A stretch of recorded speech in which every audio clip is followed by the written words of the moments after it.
Hi guys, இன்னைக்கு நம்ம அருமையான சூப்பரான எறா தொக்கு, அதுவும் பர்மா ஸ்டைலில் எங்கள் மாமி எனக்கு சொல்லி கொடுத்தாங்க.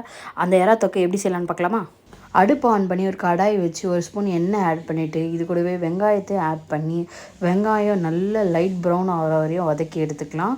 கழுவி வச்ச இறால்ல கொஞ்சமாக மஞ்சத்தூளும் உப்பும் போட்டு தனியாக எடுத்து வச்சுக்கலாம். இப்போ நம்ம வெங்காயம் லைட் ப்ரௌன் ஆகிடுச்சு. இது கூட இஞ்சி பூண்டு பேஸ்ட்டு கருவேப்பிலை ஆட் பண்ணிக்கலாம்.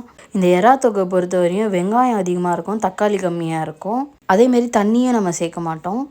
இப்போ எறாவையும் ஆட் பண்ணிக்கலாம். எறாவை நல்லா வதக்கிக்கோங்க. எறாலேருந்து தண்ணி வரும். ஸோ அதில் தான் நம்ம குக் பண்ண போகிறோம்.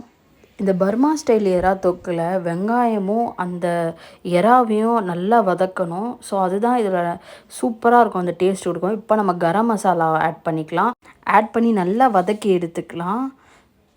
இது கூட ஒரே ஒரு தக்காளி நான் ஆட் பண்ணிக்கிறேன். இது கூடவே நான் ஒரு ஸ்பூன் எண்ணெயும், உப்பு கம்மியாக இருந்தது ஸோ உப்பையும் ஆட் பண்ணிக்கிறேன் நான் அகைன்.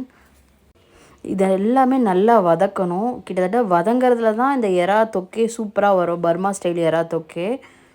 இப்போ நான் ரெட் சில்லி பவுடர் ஆட் பண்ணிக்கிறேன். நல்லா மிக்ஸ் பண்ணி எடுத்துக்கோங்க. இந்த எறா நல்லா தண்ணி விடும் வேறு.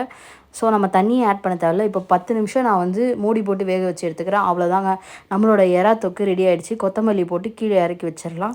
இந்த எறா தொக்கு சாப்பாடு, தோசை, இட்லி எல்லாத்துக்குமே சூப்பராக இருக்கும். அந்த கடைசியாக இருக்க அந்த எறா தொக்கு கடாயோடு வலிச்சு சாப்பிடும்போது சூப்பராக இருக்கும். நீங்களும் வீட்டில் ட்ரை பண்ணி பார்த்துட்டு எப்படி இருக்குன்னு கமெண்ட் பண்ணுங்கள். லைக் பண்ணுங்கள், ஷேர் பண்ணுங்கள், சப்ஸ்கிரைப் பண்ணுங்கள். மறக்காமல் நம்மளோட இன்ஸ்டா அக்கௌண்ட்டையும் ஃபாலோ பண்ணிக்கோங்க. தேங்க்ஸ் ஃபார் வாட்சிங். பாய்.